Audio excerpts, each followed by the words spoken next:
Hello, I'm Connie Schroeder, and I have the honor of serving as the mayor of the city of Bastrop. Welcome to this inaugural State of the City address. The purpose of this video is to provide a comprehensive overview of the last year and a look ahead forward for next year. It's been a busy year, we have a lot of ground to cover, so let's get started.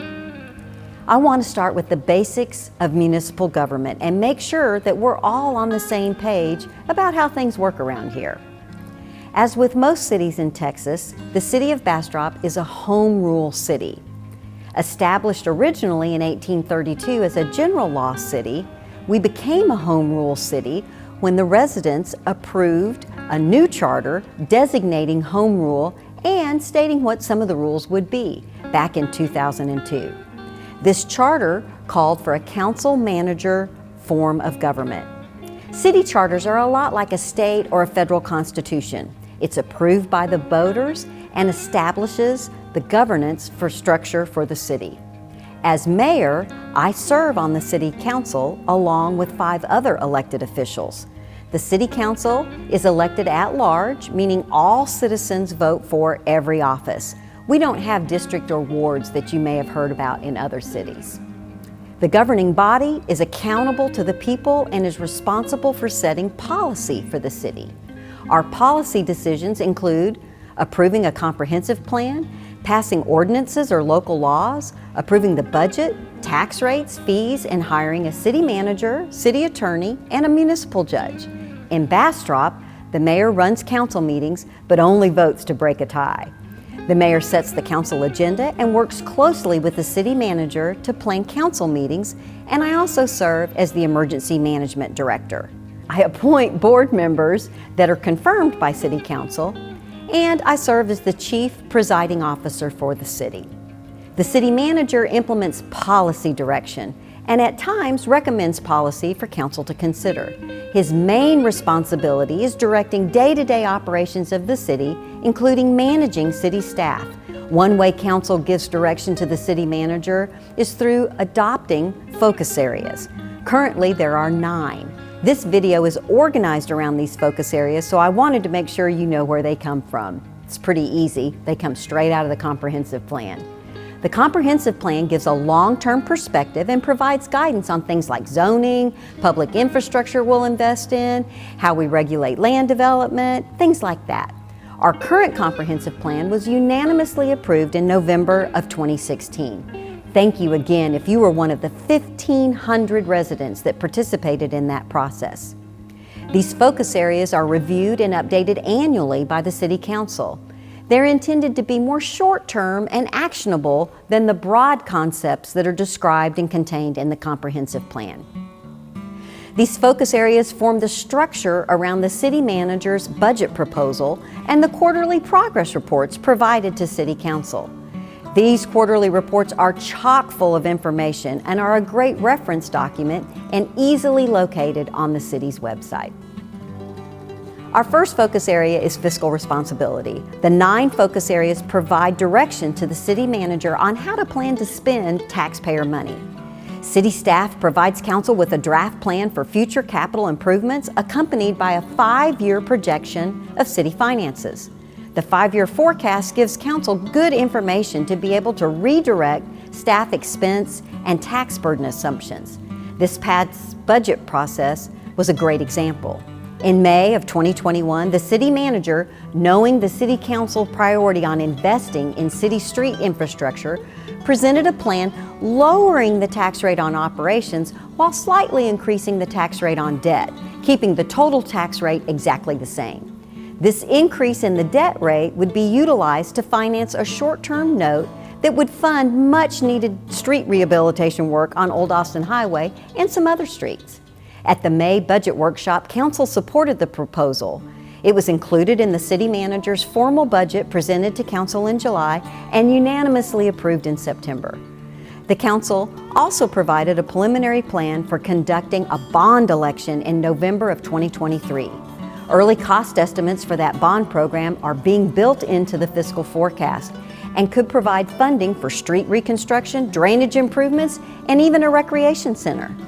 We're doing planning on those right now, and we will appoint a special bond advisory committee to make recommendations on exactly what should be on the ballot. Our next focus area is communication. Our communication focus area demonstrates our commitment to maintaining two-way communication with our citizens. We know how vital that is in effective decision-making.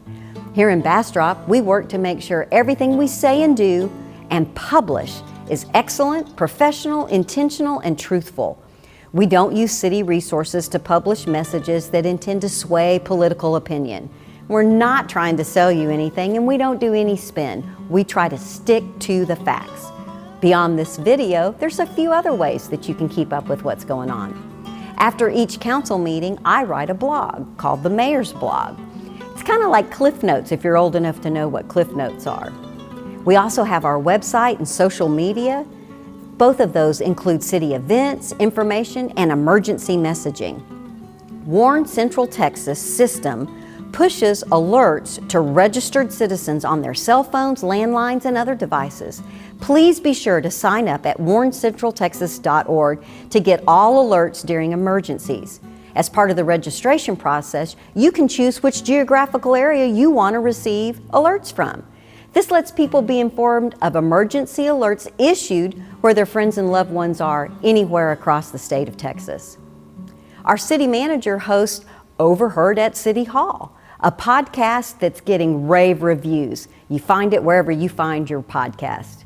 We also have Building Bastrop University, which is a monthly opportunity for people to engage in the development process and even give us some feedback on things we might need to change.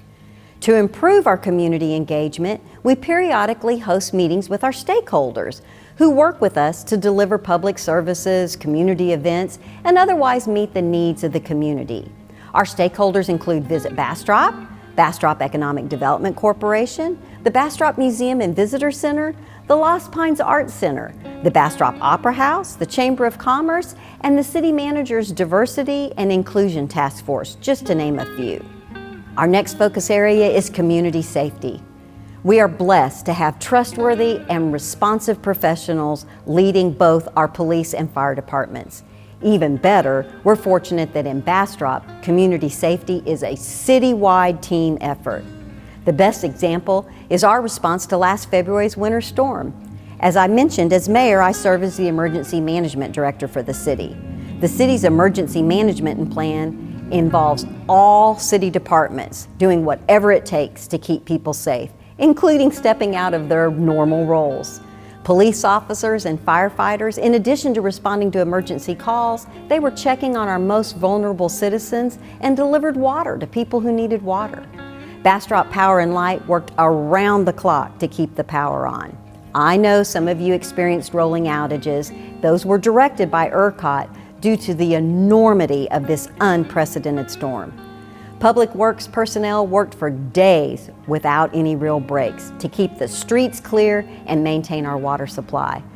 Public Works employees were sleeping at the Bastrop Senior Center. Firefighters were sleeping with their trucks in the convention center, and police officers were sleeping at the police station. Despite Public Works' best efforts, we did lose water pressure due to the rolling outages, and I know some of you had boil water notices. We kept the information flowing, and city staff was answering thousands of phone calls around the clock at home. Some of them, they were at home without electric and water services themselves. I'm also personally aware of the work so many of you did to help your friends and neighbors during and after this devastating ice event. The entire Bastrop community stepped up for each other because that's what we do in Bastrop. Crime rate trends the past few years show we are a safe city. This past year was the first time in the city's history that we employed full-time paid firefighters. These new employees have already proven their worth. Their presence providing a reduction in overall response times from 8 to 10 minutes to 4 to 6 minutes of the initial unit arriving on site. Their contributions during the Winter Storm Uri proved the need for this additional staff right out of the gate. Another public safety initiative in our recently approved community development block grant to complete Agnes from Schaefer to just south of Seton Hospital. This will provide a much needed east-west alternative to Highway 71 and will result and improved emergency response times. We have volunteers in many facets of our communities. One special set is our volunteer firefighters. Bastrop has had a volunteer fire department since 1894. During the last year, they put in countless hours of training and responding to calls, and we greatly appreciate them. Like everyone else dealing with staffing issues, the city must be creative in finding qualified candidates. An innovative approach we're using in the police department is to select police officer recruits just before they enter the police academy. Then we agree to help them with their academy education, and the ultimate agreement being they'll become Bastrop patrol officers once they graduate. This helps make sure we keep our positions filled. We know making good hiring decisions is key to maintaining our excellent public safety staffing record. Economic vitality. Bastrop is experiencing record commercial and residential growth. Economic vitality is all about sustainability. The pandemic put a damper on tourism, but the numbers show we're trending upward with our hotel occupancy tax revenues. Visit Bastrop, the city's destination marketing organization, brought in over 5,000 room nights, promoting the Bastrop way of life to tourists across Texas and beyond. One of Bastrop's resources is our most beautiful convention center facility, and we're committed to being good stewards of that resource. We provide funds to Visit Bastrop for them to help us market our convention center, and we're so appreciative of their focused efforts. We appreciate them keeping this facility busy. Currently, we're taking steps to have a hotel built right next to the convention center. Past studies have indicated that a hotel with a full-service kitchen and additional meeting rooms would make the convention center much more attractive and would benefit the whole community. Sales tax revenues continue to be strong in Bastrop, and we were strong even during the pandemic. We're all familiar with an 8.25 sales tax. Consumers pay that all the time, but it's distributed across multiple entities. The state collects 6.25%. The county collects 0.5%, the city collects 1%, and the Bastrop Economic Development Corporation collects the remaining 0.5%. The rapid growth in our area compels us to be thoughtful about how we use all sales tax resources. As a result, the City Council has recently devoted significant time to provide clear objectives to the Economic Development Corporation. As we grow, whether it's residential or commercial, the ability to provide wastewater service is the key to economic vitality. On January 12th of 2021, Council unanimously approved the construction contract for Bar Constructors to construct this state-of-the-art wastewater treatment plant. When they finish their portion of the contract, it will be able to treat 2 million gallons of wastewater per day. The plant's been designed so it can be incrementally increased to a total ultimate capacity of 8 million gallons per day. That will take care of and serve 50,000 people in both the city of Bastrop and in our extraterritorial jurisdiction.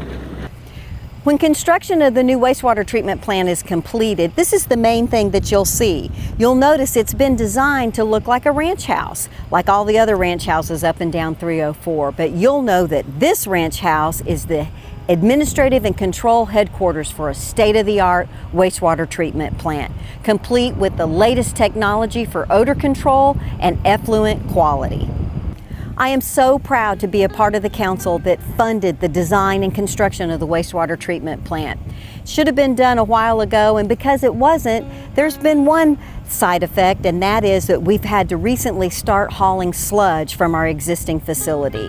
Sludge is a byproduct of the process, and it's exactly what you think it is. Although hauling that sludge is prolonging the life of our current plant, we're all anxious for this plant to be completed, up, and operational. Let's go take a look at our current plant. The current wastewater treatment plant, and we actually have two, but I'm standing in front of the one that was purchased from the City of Austin by the City of Bastrop for $1 back in 1980. The City of Austin was building a bigger plant and they needed a temporary plant. Once they got their new plant done, they didn't have any use of it, and the City of Bastrop Council purchased that plant for $1. you can say we've certainly gotten our money's worth out of it. Can you imagine how hard it is to keep a plant running in 2021 when it was designed in 1980 and expected to be in service for 6 months? Shout out to all the workers at Public Works. Our wastewater treatment experts really take good care of us. We've all heard about supply chain issues, employee shortages, increased material costs. The city is no different. The issues are impacting the cost and schedule of our wastewater plant as well. But we're working diligently with the plant contractor and the contractor that's installing the collection pipes and with our design teams and city staff to expeditiously and fairly keep the project on track.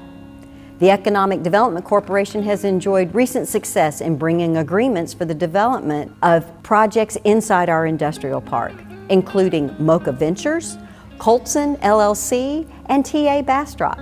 The Economic Development Corporation has also been working to plan the extension of infrastructure in the industrial park to create shovel-ready lots. Our next focus area is manage growth. Growth is coming. You either manage it or it manages you. Our council has prioritized managing that growth. The numbers tell the story. In fiscal year 20, we issued 167 new residential permits compared to 418 in fiscal year 21. You'll see similar growth patterns for the fourth quarter. 120 permits and 18 plats were submitted for approval. 93 of these permits and 7 of the plats were approved. The map also shows development applications. Viridian, 400 acres and 1,600 homes. Bastrop, Colorado Bend, 546 acres of mixed-use commercial with the primary use being media production. Pecan Park Commercial includes a 400-unit apartment development, and Bastrop Grove Residential has Lennar Homes building 321 lots. The development codes adopted unanimously by City Council in November of 2019 put us in a good position to ensure this growth doesn't put a strain on existing taxpayers and ratepayers. The developers are required to construct the infrastructure necessary to serve their development. The new wastewater plant I mentioned earlier is partially funded by the impact fees paid by these developers. Let's talk about Eden East Farm. They've recently received statewide recognition. It's one of the first projects to be developed after our B3 codes were approved. It's an urban farm that provides farm-to-fork dining right here in Bastrop at Storehouse. Their creative use of the property for their farm wouldn't have been allowed under the previous codes. We've also made it easier to get a certificate of occupancy. You'll hear people call that a CO. And our building official is committed to expediting the renewal process. We all love our iconic bridge. Although the bridge has not been open to the public since July of 2019, saving it and restoring it to the point where we can all enjoy it again is a priority for council. It was closed due to structural integrity issues, and as you may surmise, it will be expensive to rehabilitate. The estimate prepared in 2019 was $12 million. Bastrop's Old Iron Bridge is historic, iconic, and could be a central gathering point for the community. The strategy for funding the rehabilitation is utilizing both state and federal grant resources. We were recently awarded a contract to Garver Engineering to do just that. Garver has a track record of helping communities on projects like this, and I look forward to the day when pedestrians, bicyclists, and even e-cabs are utilizing the bridge again. We appreciate how the Texas Department of Transportation has kept us informed as we've all patiently waited for the completion of the 9 bridges associated with the Highway 71 Improvement Project. It's scheduled for completion in the fall of 22.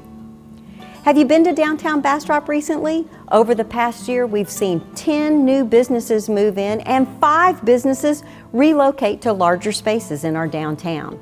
One of the unique ways to get downtown is with our Carts Now, or e-cab. E-cab was brought to Bastrop by a Department of Energy grant funded to Lone Star Clean Fuel Alliance. E-cab operates Monday through Thursday 3 to 9 and Friday through Sunday 2 to 10, benefiting tourists and locals alike. I'm here at the corner of Chestnut and Highway 71, standing on a recently completed section of the Downtown River Loop Sidewalk Project. We'll be able to loop all the way around. I'm told if you go around twice, it's a 5K. This project was brought to you by a partnership between TxDOT, the City of Bastrop and Bastrop Economic Development Corporation. Recently under construction, it's on schedule to be completed in October of 2022. When we partner, we're able to do great projects for the community. Can't wait to see you on the trail. Our city manager, Paul Hoffman, started in August of 2020 and proposed a new organizational plan in November of 2020. His plan balances workload, utilizes cross-functional problem-solving teams, promotes responsiveness, and values teamwork. City departments are held accountable for being good ambassadors for the city, good teammates to each other, and running departments as efficiently as possible. Currently, the city's management team is going through a facilitated leadership development process that will include diversity and inclusivity training. The city manager puts a priority on hiring well, which is important given 40 positions, or 27% of the entire organization, has been staffed just since August of 2020 when his tenure began. Like other employers, we struggle to keep positions filled, especially in public works. The city manager's proposed budget included a salary study, resulting in certain salaries being increased and increasing benefits. We need the City of Bastrop to be a competitive employer. Bastrop residents are encouraged to utilize the online request manager through MyGov to report issues and concerns, such as potholes or other safety issues they see in the community.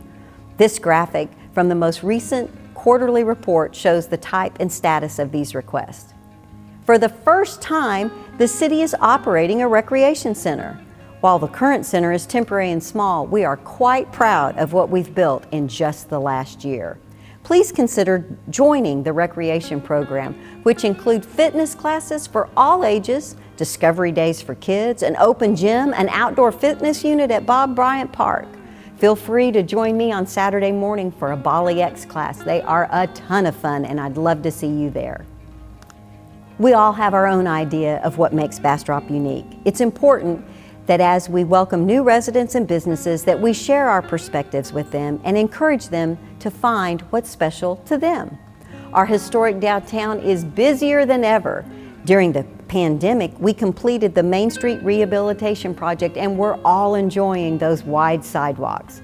For the first time in 200 years, downtown is truly accessible to everyone with full ADA compliance. We're lucky to live in a community that hosts several family-friendly special events, from Patriotic Festival to Veterans Day weekend, from Boo Bash at Halloween to the Lost Pines Christmas Lighted Parade. There's something for everyone. Just a few days ago, we celebrated Martin Luther King Jr.'s legacy with our annual MLK Walk, this year hosted by the City of Bastrop. For the latest happenings, visit downtownbastrop.com. While you are downtown, visit the public library.